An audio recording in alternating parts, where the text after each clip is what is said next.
스캔들 시작해서 저희 명작 스캔들 항상 해가 진 후에 여러분들을 찾아뵀었는데 오늘부터 저희 개편을 맞아서 일요일 아침 10시에 이렇게 찾아뵙게 됐습니다. 네. 근데 좀 분위기가 좀 적응이 되시는지 모르겠어요. 이 두 박사님들도 이렇게 아침잠 많으셔서 괜찮으실런지. 네. 근데 예술 작품을 얘기하려면 네. 그 에로티시즘을 뺄 수가 없거든요. 근데 좀 아쉽긴 해요. 그런데 되게 좋은 거예요. 왜냐하면 우리 아이들한테 뭘 가르쳐 주냐 이거예요. 맨날 그 저 막장 드라마 속 막 뭐 악쓰고 막 출생의 비밀이 있고 막 이런 것만 맨날 보는데 걔네들이 뭘 배우겠냐고. 근데 이런 거 이건 무슨 고급 뭐 돈 많아야 하는 거 아니잖아요. 그러니까 고급 예술에 대한 음악에 대한 이야기를 듣고 자란 애들이 뭘 하나 봐도 다른 거거든요. 네. 그런 걸 문화학습이라고 그래요. 그러니까 이런 프로를 이렇게 아침에 가족들과 다 볼 수 있는 거 그러니까 엄마 아빠 같이 앉아서 같이 좀 보면 참 좋을 것 같아요. 어우, 밤방송 할 때하고 다르네. 사뭇 진지해지셨어요. 진지했어요. 네. 저는 한 가지 걱정이 아침 방송 와서 김종원 교수가 몇 주나 끌고 갈까 더 잘리지 않고 그게 걱정스러워요. 그러니까 아침에 저와 밤에 저는 달라요. 기대하겠습니다. 명작엔 국경이 없다. 유럽 문화의 자존심. 파리에서 사랑받는 이 작품. 되게 아름다운데요. 눈 같아요. なんかダイナミックな感じに感じます。はい。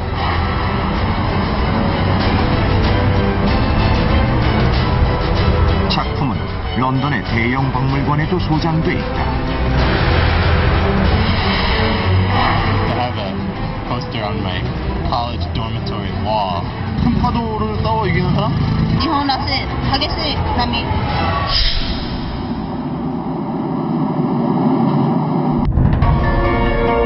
작품의 고향은 일본의 나가노현.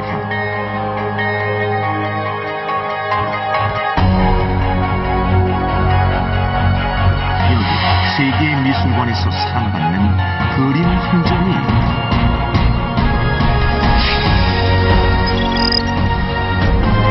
거대한 풍랑이 몰아치는 바다를 그린 가나가와의 큰 파도.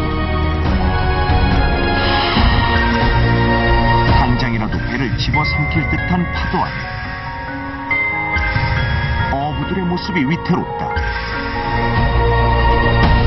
これだけ極端にデフォルメしたのはないですね。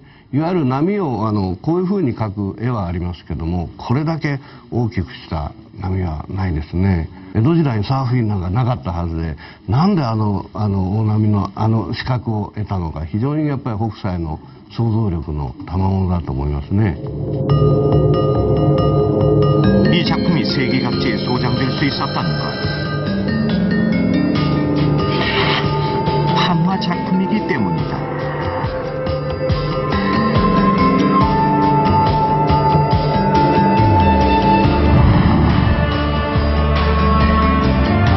일본 에도 시대 풍속화의 대가였던 가츠시카 호쿠사이.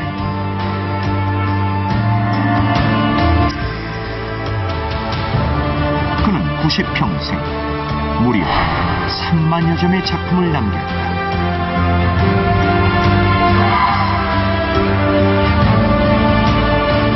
호쿠사이는 미국의 한 잡지가 뽑은 역사를 만든 100대 인물에도 선정됐다.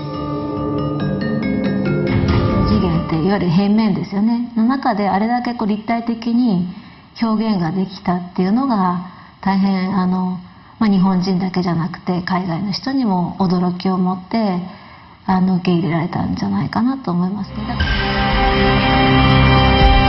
세계를 감동시킨 힘있는 파도. 거친 바다는 살아 움직이며 우리에게 말을 걸고 있는 듯하다.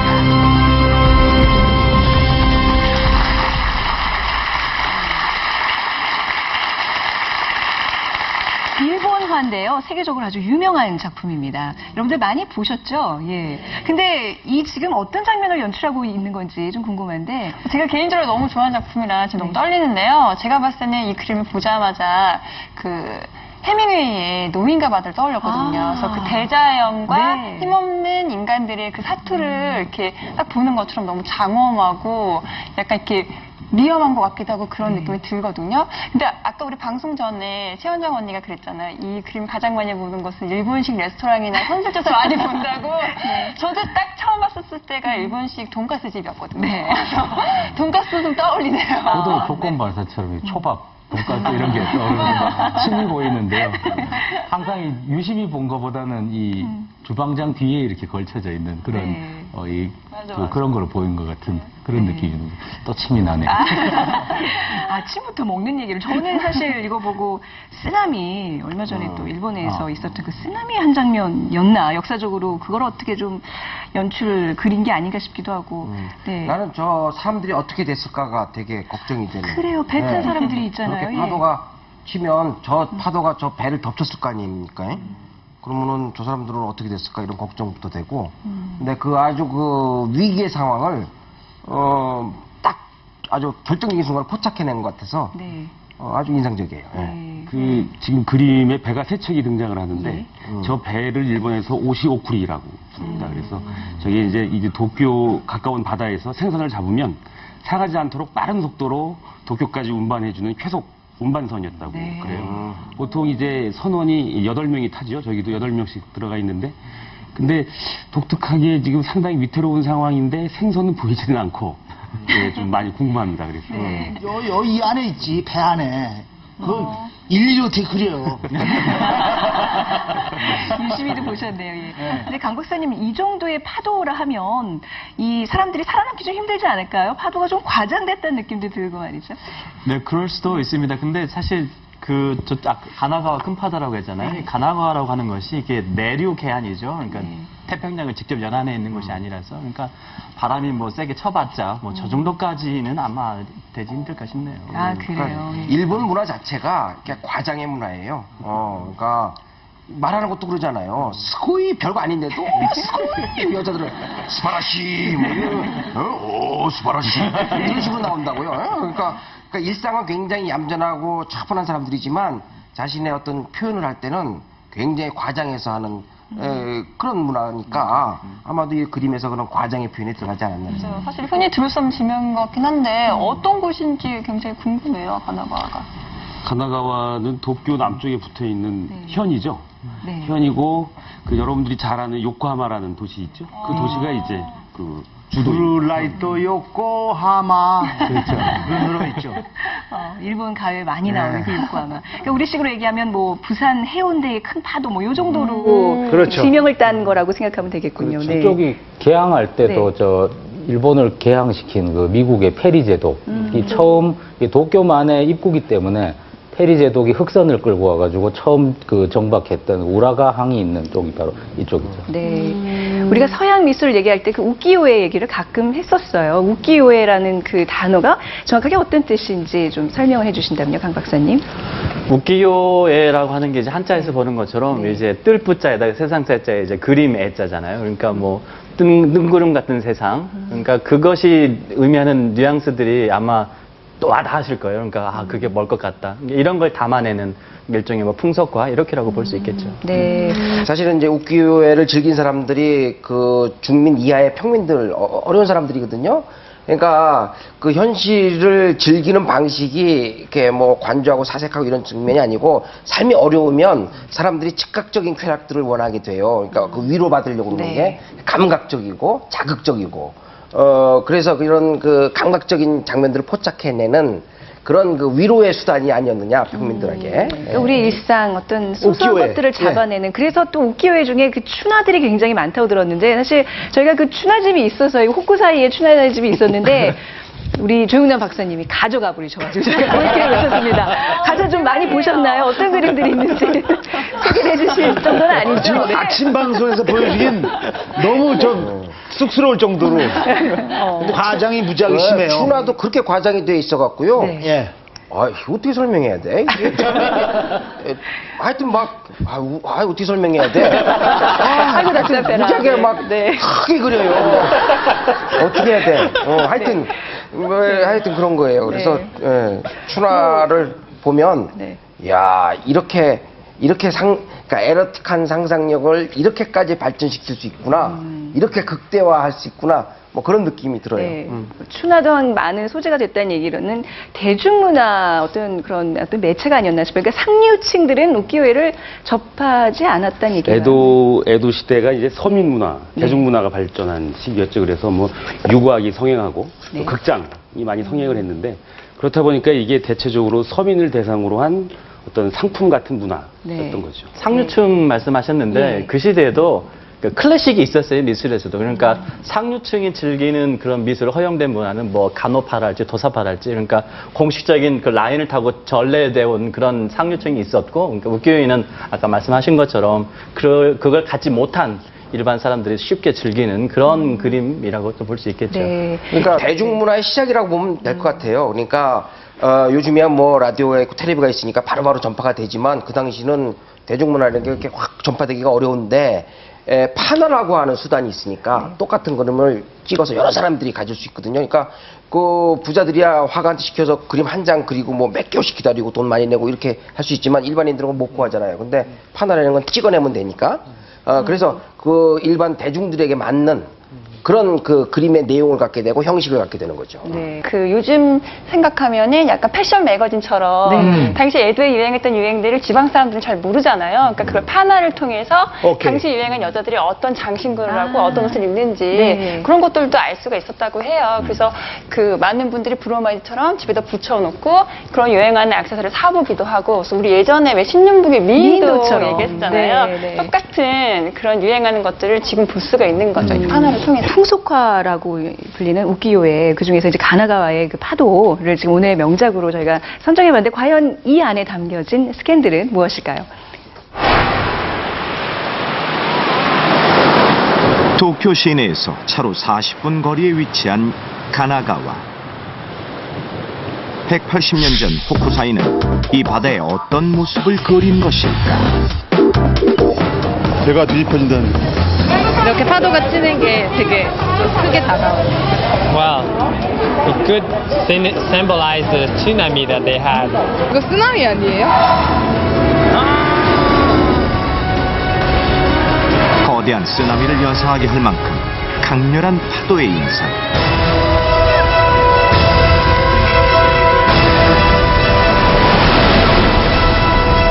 그러나 호쿠사이가 그리고자 한 것은 큰 파도가 아니었다는데.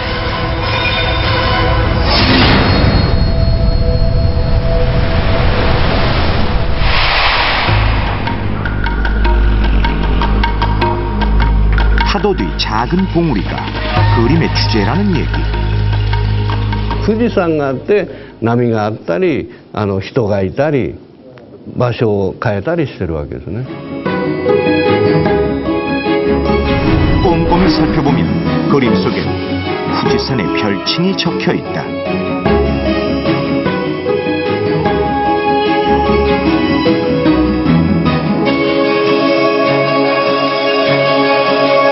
호쿠사이 필생의 역작富士山 36경 중에 바로 가나가와의 큰 파도가 포함되어 있는 것이다. そういった意味で富士山をメインにしたシリーズが出版社が企画したんだと思うんですね。これだと売れるぞと。ただ江戸から見た富士山だけではやっぱり売れ行きが悪くて、いろんな地方で見た富士山っていうのを作りたい。 사람들이 도시로 모여들면서 예술에 대한 수요가 늘었던 에도 시대 말기.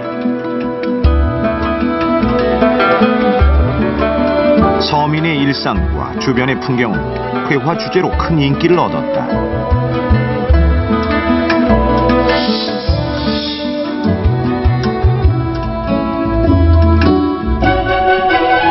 이 시기 채색 목판화는 저가의 서민용 문화상품이자 출판사의 기획물이었다.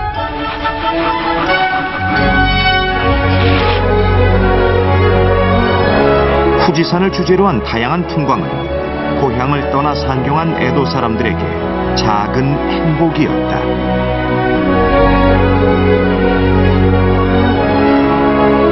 ただ北斎が書いて出したから売れたわけではなくて、その発売する時のその版元の読みが当たったというかですね、それは今のメディアと全く同じだと思います。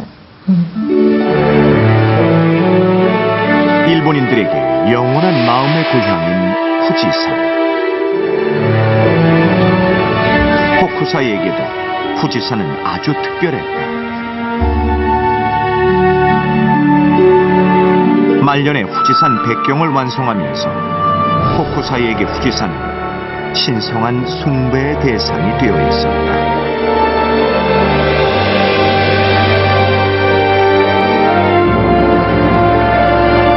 やっぱり富士山の神聖さと、もう一つはやっぱり竜というやっぱり神聖な、獣ですね。それとの取り合わせということもありますので、やはりなかなかちょっと言葉では言いづらいんですけども、やはり北斎独自のそういった、富士山に対する思いというのは、感じられる作品になっているかと思います。 어마어마한 파도 앞에서 초라한 의미가. 하지만 후지산은 흔들리지 않고 제자리를 지키고 있다. 그 산은 평생을 그림에 매진했던 화가의 고집과도 닮았다.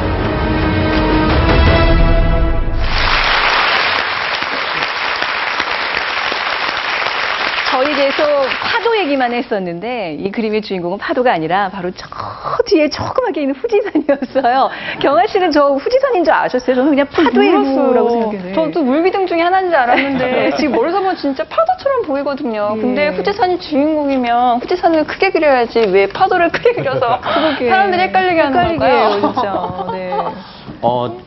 참 그 머리를 잘 썼다고 볼 수 있는 게요. 저 당시 이제 두 가지 아주 미술의 혁신적인 변화가 일어나요. 하나는 서양화의 원근법이 이제 등장하는 건데, 이때 원근법은 멀게 가깝게 단순한 그 문제가 아니고 이렇게 일점 소실점이라고 그러죠. 그러니까 소실점을 맺히게끔 하는 방식이 하나가 있고, 옛날 방식이라면은 저렇게 안 그려 일본 사람들이 하늘에서 약간 내려다보듯이 평면적으로 그리는데 시점 보시면 굉장히 낮죠. 그러니까 진짜 사람이 서 있는 것처럼 자신의 시점으로 이렇게 맞추는, 그러니까 시점의 변화가 등장해서 뭐 후지산을 작게 그리려고 했는지는 모르겠습니다만은 어쨌든 작아져 보이고 가까이 있는 것은 크게 보이는 이런 효과가 좀 있었던 것 같아요. 화가의 시점은 터무니없어 물에 빠져서 그린 것 같아요.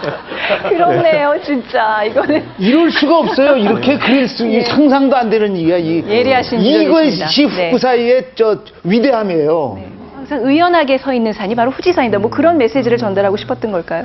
후지산, 그렇죠. 후지산은 정말 일본인들이 숭배하는 그런 명산이죠. 그래서 그 후지산을 바라보면서 늘 자신을 돌아보고 그러는데 그런 의미가 여기 담겨 있는 거라고 볼 수가 있겠죠. 다른 거 다 필요 없이 일본인들이 가장 많이 쓰는 이 천행에 보면은 여기 후지산 모습이 나오는데, 후지산을 어느 방향에서 바라보느냐 하는 게 일본인들의 굉장히 관심사인데요. 지금 보시는 천행에 들어있는 이 후지산은 지금 보시는 가나가와 바다의 정반대쪽, 가장 서쪽에 있는 그 모토스코라는 호수 쪽에서 바라본 봄 풍경이거든요. 그러니까 이게 일본인들에겐 가장 친근하면서도 또 성스러운 존재일 수밖에 없죠. 그러니까 그 나라 사람들이 자기네 나라의 그 풍경 중에서 뭘 가장 중요시 생각하느냐를 판단하려고 그러면 그 나라 국가 나올 때 나오는 화면을 보면 돼요. 맞아요. 그러니까 우리나라 국가 나올 때 화면 나오는 걸 보면 뭐 독도 나오고 뭐 백두산 나오고 그러잖아요. 그런 것처럼 일본 사람들도 이 후지산을 배경으로 한 그 신칸센, 신칸센을 또 그렇게 자랑스러워해요. 실제로 전 세계에서 제일 빠른 기차를 만들어냈었으니까. 그러니까 그 후지산이 항상 배경이 있어야만 그 일본인으로서의 아이덴티티가 확인이 되는 거예요. 그 고무렵에 그 후지산을 이렇게 이제 호쿠사이가 그린 거는 에도 시대의 18세기 말 19세기에 그 후지산을 관광하는 그 열풍이 있었습니다. 그래서 후지코라고 부르는데요. 18세기에 우리나라에서는 많은 화가들이 금강산을 다녀왔습니다. 그때는 금강산 관광 열풍이 있었는데 그것처럼 일본에서도 그 어떤 일본 민족의 정신을 발견하는 게 바로 후지산을 관광하는 거였죠. 그런 게 다 반영이 된 그림이라고 볼 수가 있겠습니다. 이게 우리 속리산, 금강산 하면 우리 머릿속에만 있어요. 백두산. 머릿속에만 있지 이 모양이 어떤지는 그 백두산 천지에 그것만 머릿속에 있지. 백두산이 이런 식으로 있는지 이런 식으로 있는지 후지산처럼 뭐 설악산이 이런 식으로 있는지 뭐 아무도 모르잖아. 근데 이게 지금 백두산보다 약 1000m 가까이 높아요. 그러니까 엄청나게 높은 산인데 그렇게 높은 산이 일본 그 동경에서 멀지 않게 있는 데서 딱 버티고 있으니까 사방팔방에서 볼 수 있는데 이것을 후쿠사이는 돌아가면서 그거 다 가서 36군데를 가가지고 뭐 그 찾아가서 입체적으로 그린 거예요. 그러니까. 네. 그러니까 약간 그 곳곳마다 어떤 왜 우리 가면 관광 엽서 같은 거 사잖아요. 그렇죠. 그런 거네요, 그렇죠? 그렇죠. 예. 근데 이게 후지산이 참 유리한 게 그러니까 일본이 이게 저 화산 그건 지형이니까 그냥 가운데 하나가 삐 올라와 있다고요. 그래서 상당히 압도적이에요. 어디서 봐도 다 보이고 이 그림에서 후지산이 조그맣게 그려졌다는 게 굉장히 인상적인 게 뭐냐면 맨날 주인공 하면 재미없는 거예요. 가끔은 조연을 해줘야 된다고. 그러니까 모든 그림에 후지산이 중심이 되긴 하지만 여기서는 좀 조연으로 가 있어라 이게. 내가 우리 저 켄 박사님 옛날에 내가 어렸을 때 굉장히 인상적으로 봤던 게 뭐냐면 노래 프로그램인데 한 번도 안 나와요. 조영남 씨 나온다고 그건 예고됐는데 한 번도 안 나와. 맨 마지막에 청소하는 청소부로 나와갖고 그러면서 엔딩이 되는 굉장히 인상적으로 봤던 장면이 있어요. 그때는 맨날 주인공 하실 때라 이렇게 요즘은 뭐 주인공 자주 하셔야 돼요. 예. 어쨌든 그러니까 가끔은 그렇게 조연을 해줘야 되는데 후지산이 여기선 조연이 되고 파도가 주연이 되는 그 역전을 통해서 아주 묘한 감상이 일어나는 거죠.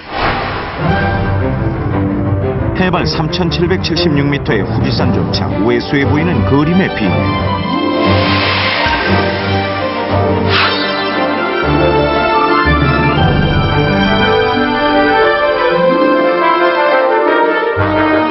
후쿠사이는 과장된 원근법을 사용해 전경의 파도를 극대화했다.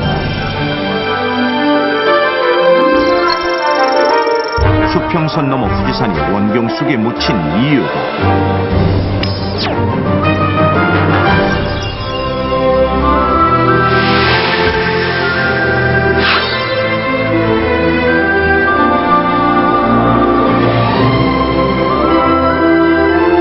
역동적인 파도는 그림의 중앙에 위치하며 파도가 만들어내는 나선형 구도는 그림의 중심으로 이어진다.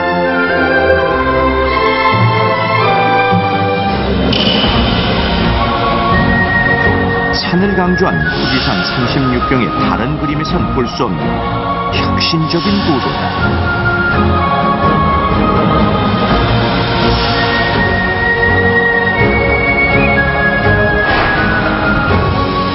후지산을 중심으로 놓았을 땐 창조될 수 없는 새로움이 있는 것이다. あれはこう心の心象風景というか、いわゆるこうその土地というよりは富士山を描くときに富士山に対しての見る人の心象風景でもあったりするわけで、その辺が北斎非常に抽象的でその 마음으로 그린 영상, 후지산. 그러나 후쿠사이의 마음, 거친 파도가 보이지 않았을지도 모른다.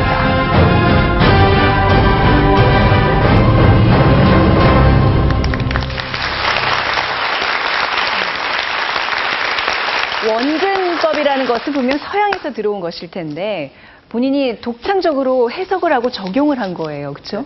그 당시 화가들이 많이 이제 서양의 선 원근법에 많이 충격을 받았고 많이 공부를 해요. 그래서 이제 조금 과장, 좀 극단적인 그 비교를 많이 강조를 하는데 그렇다고 해서 모두 다 그렇게 하지는 않거든요. 그리고 또 그렇게 했다 하더라도 그림이 좀 조잡해요. 근데 이제 저 호쿠사이의 저 그림은 극단적인 걸 주면서도 굉장히 다이나믹하잖아요. 그러니까 그런 묘하게 그런 매칭하는 그거를 저 그림에서 이뤄낸 것 같아요. 지금 호쿠사이는. 네. 그러니까 여기는 이게 부동산이에요. 지금 부동산. 움직이지 그리고 않는 동산, 네. 동산 이게 네. 극대화된 대비점이야. 이걸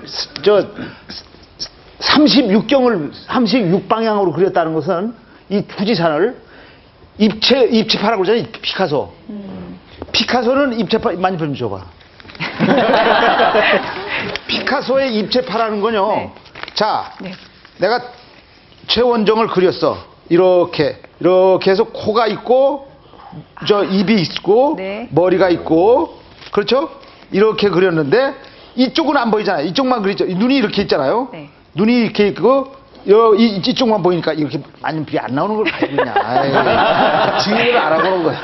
주인을 알아보는 그런데 피카소는 그리고 왜 입이 이렇게 작아야 되느냐? 이쪽에다도 크게 그려서. 오. 그래서 이게 입체파가 된 거예요, 이게. 네. 입체파 그림이라는 게 별거 아니고 이게 사방에서 보는 관점으로 그린 거예요. 그러니까 이 양반은 그런 생각을 못 했고 그러니까 이 양반이 양반은 아니었고요. 주민이었어요. 이 사부는 찾아가서 각 방향으로 가서 자기가 보고 싶은 후지산 모양을 그대로 그린 거예요. 죽기 전에. 네. 좀 자세히 알아야 되는 게 뭐냐면 전 세계에서 일본 사람 무시하는 사람 한국 사람밖에 없어요. 그러니까 중국 사람들은 일본 사람들을 싫어하고 우리는 일본 사람들을 무시해요. 네. 근데 사실 무시가 근거 없는 무시가 많아요. 그러니까 이 사람들이 무서운 거를 좀 알아야 되는데 뭐냐면 그러니까 서양의 원근법에서는 시도조차 안 한 서양의 원근법이라는 거는 사실대로 그리기 위해서 만들어내는 게 원근법이거든요. 네. 3차원을 2차원으로 그리는데 그걸 사실대로 느끼게 만들어주려고 그러니까 그 원근법을 써서 2차원을 보지만 3차원처럼 느끼게 만들어주는 거예요. 근데 그걸 들여와서 거기다 써먹는 게 아니고 자신의 내면의 세계를 다양하게 표현하는 뭐랄까 상징적 수법으로 써먹은 거예요. 이거는 사실대로 있는 그림을 그리고자 한 게 아니라 내가 느낀 그 그림을 그리는 그 원근법의 그 수법으로 이용이 된 거예요. 그러니까 극대화돼 과장된 그래서 후지산을 작게 만들어버리는. 그러니까 이런 식으로 그 배워와서 자기 나름대로 수용해서 쓸 수 있는 능력 그런 것들이 예술가, 그러니까 피카소 뭐라고 그러는 것 뭐냐면 정말 위대한 예술가는 훔쳐와서 자기 마음대로 쓰는 거다 이렇게 얘기해요. 어설픈 그냥 잘을 하는 예술가들은 똑같이 베끼지만 자기는 훔쳐온다 이게요. 네. 그러니까 이런 것처럼 거의 훔쳐온 그 방법론이 되는 거죠. 하지만 그냥 이걸 후지산을 있는 그대로 조금의 원근법만 살렸다면 이런 느낌이 아니었을 것 같아요. 이게 더 강렬하게 느껴지지 않나요? 네, 훨씬 더 듣고 나니. 강렬한 것 같아요. 마음의 동요도 더 빨리 되고 네. 좀 더 관객이라고 해야 되나? 보는 사람이 더 그림에 빨려 들어가는 느낌을 받는 것 같아요. 네. 정적으로 딱 순간을 포착해냈는데 불안한 상태이기 때문에 굉장히 드라마틱하게 여겨지는 그런 부분인데 같은 시대에 나왔던 그 가부키에도 보면은 가부키의 클라이막스가 되는 부분에는 항상 미에라는 것이 있습니다. 미에요? 볼거리라는 뜻인데요. 네. 뭐냐면 이제 배우가 막 이렇게 그 드라마틱하게 연기를 하다가 갑자기 이렇게 탁 거리면서 이렇게 정지하는 이 장면에서 사람들이 이제 박수를 치고 이렇게 하는 거거든요. 그런 순간 포착이 또 일본인들의 또 장점이 아닌가 생각합니다. 그러니까 이 그림도 이 그림이 이게 파도가 이렇게 해서 지금 말려 들어가는 느낌이잖아요. 에? 이게 그 화장실 물 내릴 때 물 많이 보고 있으면 맞아. 그래갖고 가끔 내가 빨려 들어간다는 느낌이 들어요. 그러고 이걸 쑥 말려 들어가는 이 느낌이 들어 우리 무의식 속에 숨어 들어니까 이렇게 뭐랄까 그런 위압감 같은 게 이제 숨어 있는 거예요. 네. 빨려 들어요. 앞으로 변기 볼 때 좀 느낌이 남다를 것 같습니다. 후지산이 보일 것 같아요, 그죠? 이게 채색 판화예요. 이 채색 판화를 어떤 과정으로 찍어내는지 좀 궁금하거든요. 나무에 파서 색깔을 한 번 입히는데 한 번 입혀서 푸른 색깔 쫙 입혀서 한 번 찍고 기법상 그리고 두 번째 또 노란 색깔을 이 회색을 찍는다. 그러면 회색을 일괄적으로 이렇게 나누는데 곳에다가 회색을 찍어요. 그래서 또 찍고 7-8번. 7-8번 찍은 걸로 지금 추측이 되는. 그러니까 매번 그림이에요. 찍을 때마다 똑같이 찍어야 돼요. 1mm도 벗어나면 망가지는 바로 거죠. 그거죠. 네. 그게 기술이죠. 네. 그거를 일본어로 겐토를 맞춘다 그러잖아요. 우리 왜 그런 단어들 쓰는데 그게 바로 이 판화에서 나왔더라고요. 그렇죠. 그런 건 유 박사님이 더 잘 알아요. 네. 그 한자로 이제 견당이라고 하는 건데, 그러니까 이 간음 또는 눈대중 어린 짐작 이런 뜻인데, 그걸 이제 딱 맞출 정도로 해야 되니까 굉장히 이제 정밀하게 하는 훈련이 필요한 거예요. 찍는 것도 보통 7년 내지 8년 이상 숙련이 필요하다는 기록이 있습니다. 근데 보통 이제 3명이 필요해요. 그래서 호쿠사이를 우리는 판화가라고 안 하잖아요. 자신은 한 번도 판 적이 없어요. 그냥 밑그림만 그렸어요. 예, 그래서 이제 그거를 그림 회자를 써가지고 애시라고 하고 그거를 갖다가 이제 파죠. 아까 드라마 제 화면에 나왔던 것 같은데 그 판다라고 하는 사람을 우리 조각할 때 조자를 써가지고 이제 호리시 판을 파고 그 다음에 넘기면 이제 색을 찍는데 색을 찍을 때 호쿠사이가 와요. 와가지고 여기는 이 색깔을 하고 저기서 서로 타입을 하면서 색깔이 이제 그 전까지는 색이 없어요. 그러니까 머릿속에만 있는 거죠. 그런 식으로 이제 하는데 마지막 원작자는 호쿠사이의 이름으로 이제 또 가게 되죠. 근데 이게 또 이게 출판업자가 또 이게 개입이 된다면서 이 한 작품이 나오기까지는요. 그러니까 너무 안 돼요. 이런 그 웃기요회를 만들 때 애초에 기획을 출판업자 같은 분들이 이제 하는 거예요. 그래서 이거를 지금 유행하는 게 뭔지, 지금 대중들이 좋아하는 그림이 무언가, 어느 배우의 그림을 얼굴을 찍어야 잘 팔릴까 이런 거를 다 이제 판단을 한 다음에 자 이번에는 뭐 어떤 그림으로 갑시다. 해서 거기에 맞는 화가를 영입을 하고 또 조각하는 사람을 해서 그런 과정을 통하니까 철저하게 그 기획 상품 같은 문화 상품이라고 볼 수가 있죠. 그러니까 우리나라 저 연예 기획사가 똑같은 거죠. 그러네요. 그래서 우리가 볼 땐 동방신기고 무슨 다 이런 가수들 우리 보고 와 열광하지만 그 뒤에는 이런 기획들이 다 숨어 있는 거예요. 그래서 그 기획에 의해서 이런 이제 그림이 나오니까 뭐 하나의 그 훌륭한 문화 상품이라고 볼 수 있는 거죠. 그러니까 이런 기획 상품이 당시 에도의 대중들뿐만 아니라 서양인들을 그렇게 매료시켰다고 합니다. 그럼요. 유럽 대륙을 어떻게 흔들었는지 알아보겠습니다.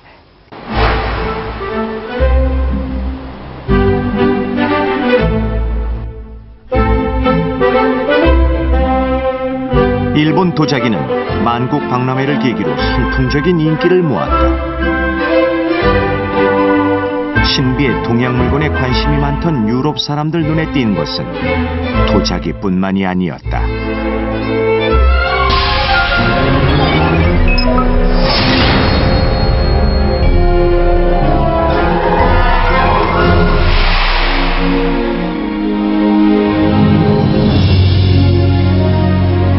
일본 도자기가 유럽으로 수출되던 나가사키.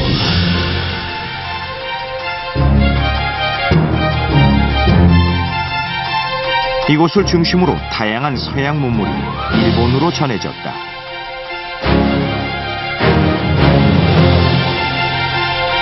호쿠사이도 일찍이 서양 문물에 매료돼 서양의 원근법과 염료를 받아들인다.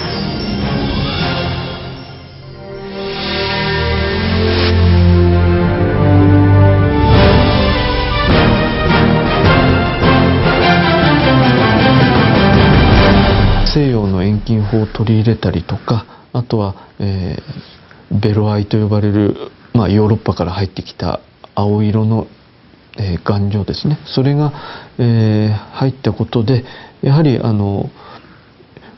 を面白く見せるということもありますし、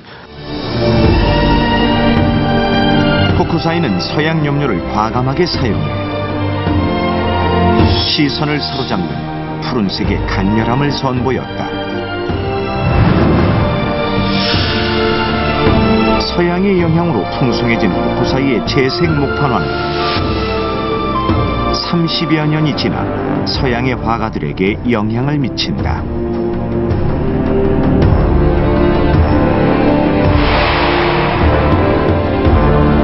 도자기의 포장지로 쓰인 채색 목판화가 일본 열풍을 불러온 것.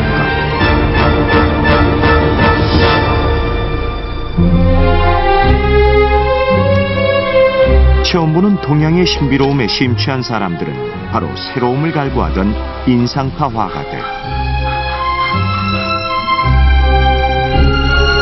특히 모네는 수백여 점의 우키요에를 수집하며 새로운 화풍을 적극적으로 받아들였다. 바로 그때에 접하게 된 우키요에는 일본 사람들, 서민들, 대중적인 서민들의 일상을 담고 있거든요. 그리고 그거를 뭐 이렇게 우울하게 그리는 것이 아니라 아주 밝고 아주 다채로운 그런 색감으로 그렸습니다. 거기에서 인상파 화가들이 확 눈을 뜨게 된 것이죠. 인상파 화가들은 우키요에에서 받은 영감을 통해 서양의 전통 회화 기법을 깨뜨렸다.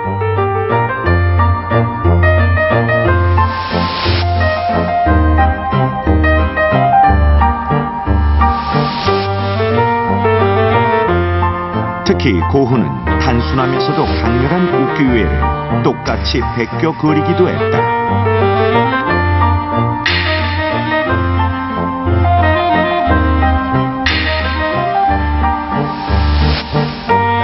호쿠사이의 작품 역시 새로운 표현 방식에 목마른 인상파들에게 큰 자극이 됐다.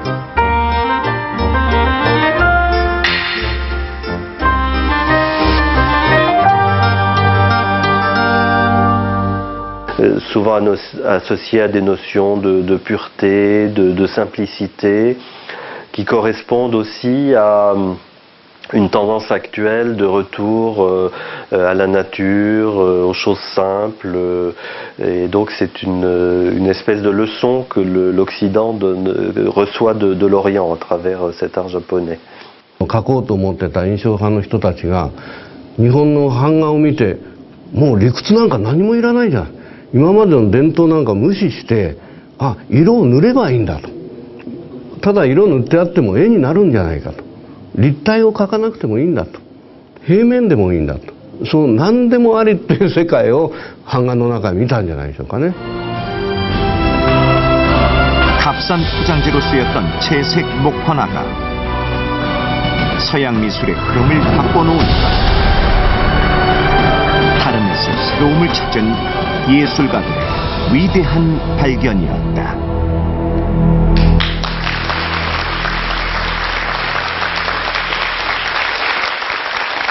도자기를 포장하던 그 종이가 이제 인상파들 눈에 띄어서 유럽의 새로운 바람이 이제 분 건데요. 굉장히 우연이라고 볼 수 있겠네요.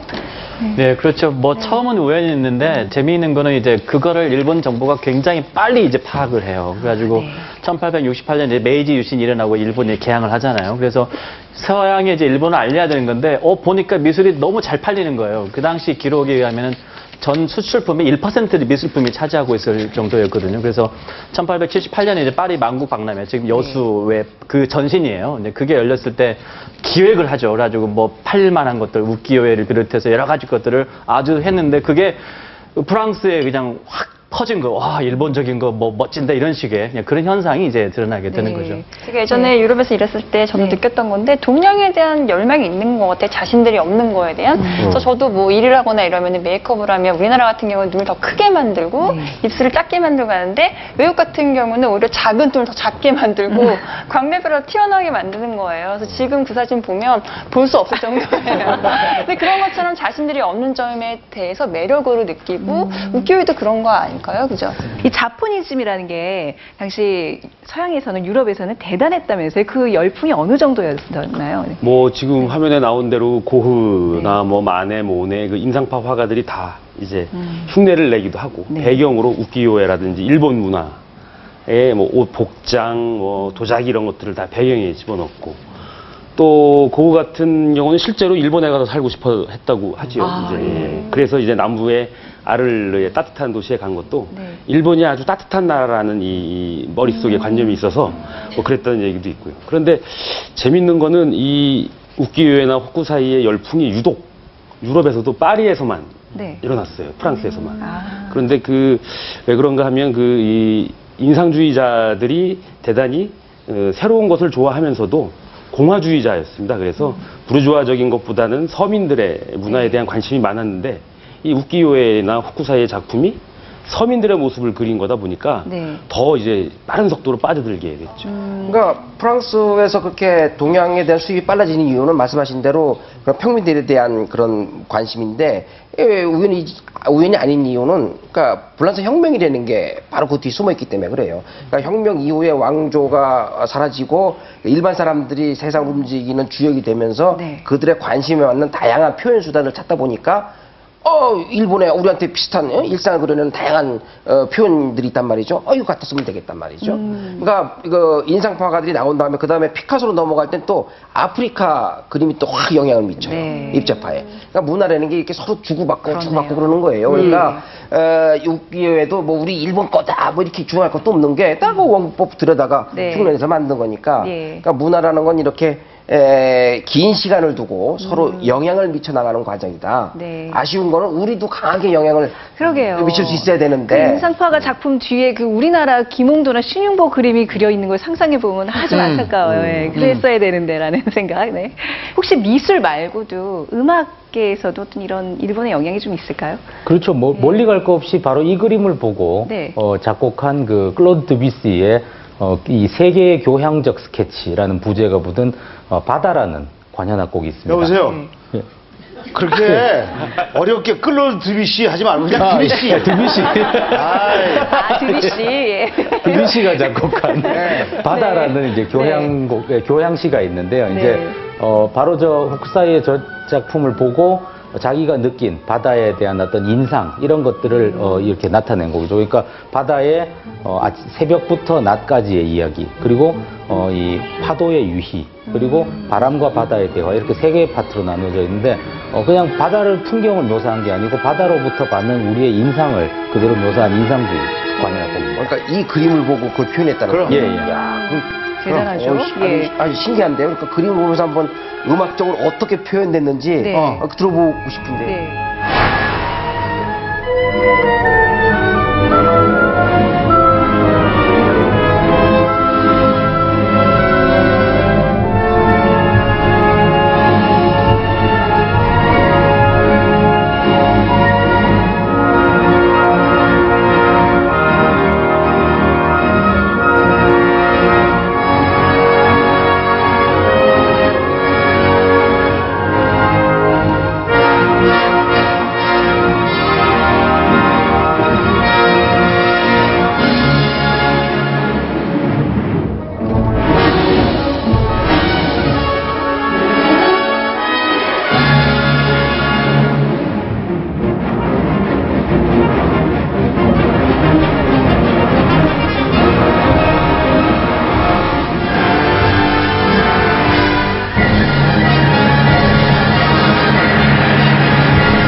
공감각적으로 작품을 이해하는 데 있어서 오늘 음악을 또 한 곡 준비했는데요. 자포니즘의 영향을 받았다는 드뷔시의 그 판화 중에 한 부분을 들어보도록 하겠습니다. 피아니스트 이은수 씨께 부탁을 드리죠. 네.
그냥 보기만 해도 굉장히 손이 막 현란하죠. 예, 그 비 오는 느낌이 드는데 음악에서 인상주의라는 건 뭘까요? 그 그림 뭐 모네나 마네나 네. 그런 그림에서 이렇게 좀 구름 같고 좀 파스텔적이고 좀 이런 느낌처럼 드뷔시 같은 경우에는 모든 피아노 그러니까 자신의 피아노 음악이 많은 페달 그러니까 페달을 많이 넣어서 좀 이렇게 붕 떠 있는 네. 뭔가 이렇게 좀 파스텔적인 색깔 그걸 항상 원했고 모든 피아노 음악을 조금 깨끗하고 정갈한 느낌보다는 네. 구름 위를 떠가는 구름 속에 있는 느낌. 정원에서 비를 맞고 좀 촉촉해지는 그런 기분 드셨으리라 믿습니다. 멋진 연주 들려주신 이윤수 씨에게 다시 한번 큰 박수 부탁드립니다. 고맙습니다. 네. 드뷔시의 판화에서 우리가 이제 알 수 있는 그 인상주의 조금 더 자세히 유정호 박사님 소개를 해주세요. 예, 전부 다 드뷔시가 그걸 보고서 묘사한 게 아니고 네. 상상을 한 겁니다. 그렇기 때문에 그 자기 머릿속에 떠오르는 어떤 인상, 탑은 이렇게 생길 것이다라는 그런 인상을 묘사해 놓은 거니까 뭐 실제로 자기가 체험한 거하고는 상관없는 거죠. 어떻게 보면 이제 우키요의 그 개념 중에 아주 중요한 게 경화수월이라는 개념인데요. 거울 속의 꽃, 물 속의 달. 볼 수는 있지만 만질 수 없는 거죠. 네. 가질 수도 없는. 그런 어떤 뭔가 그 추상적이거나 아니면 개념 속에만 있는 그런 느낌들을 음악으로 표현해내는 게 또 음악의 인상주의이기도 합니다. 네. 호쿠사이가 또 문학에도, 이 서양 문학에도 영향을 미쳤다면서요? 어떤 작가가 호쿠사이한테 영감을 받았나요? 릴케가 이 후지산 그림을 보고 네. 산이라는 시를 지었다고 하고요. 아, 또 이제 네. 피에르 로티라는 여행 작가가 있는데 이 사람은 19세기 말에 직접 일본을 갔습니다. 갔다 와서 국화부인이라는 글을 네네. 썼는데 그게 바로 이제 푸치니의 오페라 나비 부인의 원작도 되고 그래요. 그런 식으로 또 많이 영향을 장르를 넘나들면서 영향을 미쳤죠. 이국적인 것에서 이렇게 예술가들은 많은 영감을 얻는 것 같아요. 혹시 선생님께서도 어떤 뭐 그림이나 이렇게 작품 활동하시면서 그런 영향을 많이 받으세요? 아, 당연하죠. 영향 받죠. 이 피카소가 남의 걸 훔치는 걸 두려워하지 말라고 했듯이 모든 영향은 뭐로부터 뭐로 오는 거지. 네. 그래서 내가 무슨 신이 아닌 이상 창조해가지고 무슨 화투장을 그건 거짓말이에요. 다 누가 내가 보고 우리 동네에서 화투 쳐가지고 망하는 아저씨를 내가 보고 그걸 그렇게 돼요. 네. 그래서 저는 학생들한테 좀 많이 보고 다녀야 돼요. 그렇죠. 무조건. 예. 네. 왜냐하면 뭘 본 게 있어야 우리 거가 어떤지 보이는 거예요. 그래서 젊었을 때 어떻게든지 많이 보고 다니는 거. 그래서 그런 게 힘들면 아침에 이거라도 봐라 이거예요. 우리 프로라도. 그러니까 이거는요. 내 돈 주고 보려고 그러면요. 이거 저 비행기까지 자면 한 몇천만 원 드는 여행의 내용을 예. 아침에 1시간으로 이 최고의 사람들이 모여서 이렇게 소개시켜 주는 거라고요. 최근에 한 얘기 중에 제일 괜찮더라고요. 아니 이제 이런 자포니즘이 미술사에 서양 미술사에 있어서 어떤 원근법적인 사고를 무너뜨리고 모더니즘으로 들어가는 어떤 큰 계기를 마련했다 이렇게 누군가 거창하게 얘기하던데 어떤 영향이 있었는지 그런 좀 정리를 해주신다면요. 아주 중요한 영향을 미쳤습니다. 아까 인상주의 말씀했지만은 인상주의 그 다음에 후기 인상주의가 나오잖아요. 그래서 고갱 같은 그러니까 굉장히 고민했던 거가 이제 색깔을 아주 평면으로 칠하잖아요. 그리고 이제 윤곽선을 그려버립니다. 이제 이렇게 판화에서 영향을 받은 거거든요. 그래서 지금까지 서구 미술이 추앙했던 3차원이라고 하는 것을 이제 완벽하게 확신을 가지고 이제 깨버리는데 아주 결정적인 기여를 하죠. 이 우키요에가. 그래서 그 다음에 바로 모더니즘, 그러니까 평면이라고 하는 쪽으로 달려가게 되죠. 네. 고우가 실제로 그 의자 있는 방인가요? 그 침대 있는 방인가요? 그 그림 그릴 때 그 동생한테 편지 쓴 거 보면 내가 일본 판화처럼 내가 그리겠다. 일본 그림은. 네. 그런 문장이 실제로 나오게 돼요. 예. 그러니까 세계 미술사의 한 획을 그은 대단한 작품이 굉장한 분명합니다. 사람. 예. 자, 이 작품의 가치를 조금 자세히 들여다보겠습니다.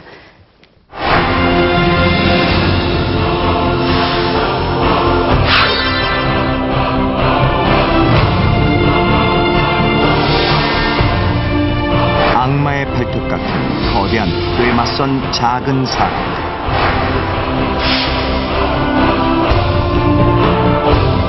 파도가 공격하는 방향을 외면한 채 어부들은 바다 쪽을 바라보며 필사적으로 노를 젓고 있다.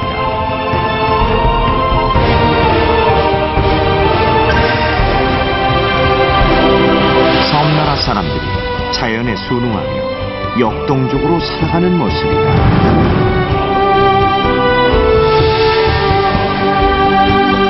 사람이 없는 풍경에서 찾아볼 수 없는 묘한 긴장감이다. 難しくないわけですよね。例えば宗教的な絵画なんかはやはりそのバックグラウンドを知らなくては楽しめないですけども、やはりその浮世絵というのは今の人たちが見ても見たままをそのまま楽しめるっていう良さがあると思いますので。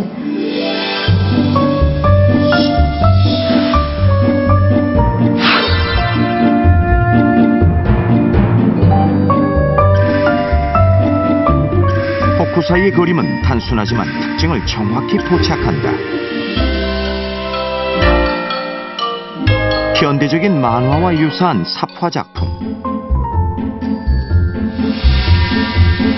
평면적이고 간결한 묘사는 일본 만화의 원류가 되었다.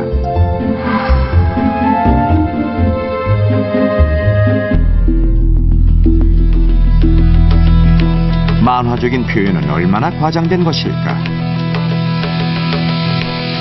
인공 파도를 만들어 실험해 보았다.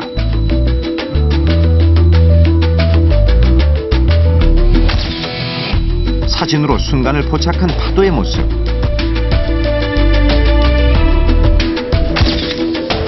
파도 끝에 흰 포말까지 잡아내기 위해 초고속 촬영을 시도했다.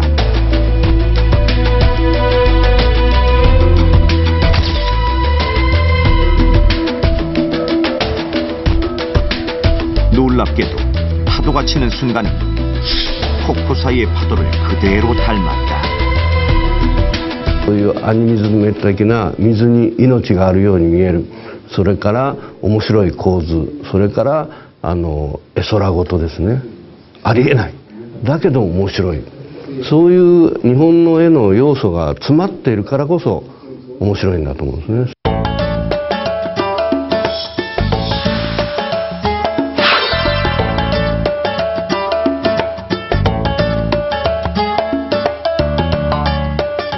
전통은 현재로 이어질 때 힘이 생긴다.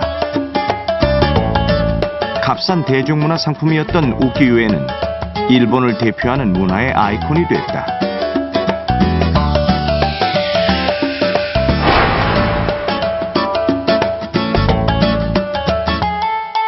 Relativement faible en surface sur l'image, mais tout concentre le regard sur ce point central, et c'est ce contraste entre l'important et l'accessoire qui est une manière complètement nouvelle pour un regard occidental de représenter la nature.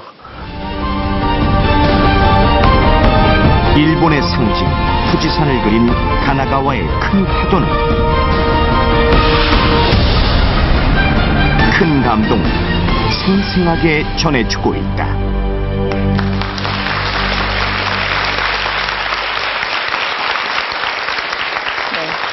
한 나라를 대표하는 이런 문화가 있다는 거 사실 조금 유치한 생각인지 모르겠지만 굉장히 셈이 나요. 질투도 나고요. 아니요, 셈이 나는 게 아니라 좀 우리가 반성해야 되는 거예요. 그러니까 외국 사람들이 봤을 때 한국에 대해서 뭐가 떠오르냐 이게요.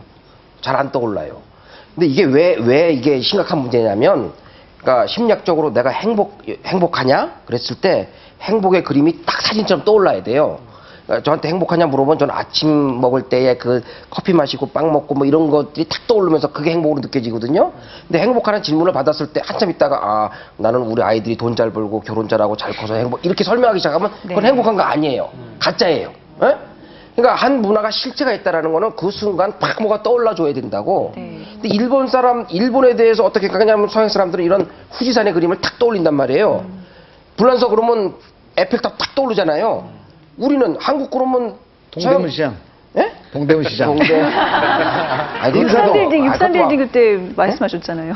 뭐예요? 육산. 그랬어요. 그러니까 그거 뭐 근데 좀 약하지. 네. 뭐가 팍 떠올라줘야지. 네. 그게 없는 게 너무 뭐라 그럴까요? 이게 우리가 긴장해야 되는 부분이에요. 세계사에서 뭘 해보려고 그러면 뭐 강력하게 뭘 영향을 미쳐야 될 거 아니에요. 사실 일본이 유럽에 진출할 수 있었던 산업국가로 발전한 게 이 우키요에라든지 도자기 소비가 먼저 길을 내고 그 뒤로 이제 산업이 이 길을 간 건데 우리도 지금 이 정말 대륙 곳곳을 우리 지금 K-팝 열풍이 불고 있는데 이게 이제 단편적으로 끝나지 않고 이런 다른 문화까지 대중문화를 넘어서 좀 고급스러운 문화까지 발전되는 거에 대해서 우리가 지금 각별히 신경을 써야 될 때인 것 같아요. 네. 어떤 세상의 이런 파고에도 불구하고 저 의연히 서 있는 저 산처럼 우리의 목표를 향해서 매진을 해야 되겠다는 생각을 굉장히 많이 했어요. 이 그림이 바로 그런 얘기예요. 네. 이런 자연을 이기고 이 역경을 뚫고 고기를 날라야 된다. 이런 정신이 일본을 왜? 고기를 날려야 된다는 얘기를 생선을 날려야 된다. 이 자연을 이기고 그런 뜻을 이 사람들이 가져서 세계 제2의 부강한 나라까지 됐었죠. 지금 뭐 형편없이 됐지만. 근데 삶의 지향점이 분명하면 오래 사는 것 같아요. 그러니까 이 사람이 90살까지 사는 이유도 자기가 추구하는 목표가 지향점이 분명하니까 그 매진해가는 힘이 그 육체가 버텨지는 거거든요. 목표가 분명하면 내 지향점 안 보여요? 여자. 그것도 뭐 어쨌든 괜찮은 것 같아요. 오래 사실 것 같아요. 100살까지. 출발이 괜찮은 것 같죠, 여러분? 네. 저희 더욱더 알차게 많은 이야기 준비해서 다음 주 일요일 아침에 다시 찾아뵙겠습니다. 함께해 주셔서 고맙습니다.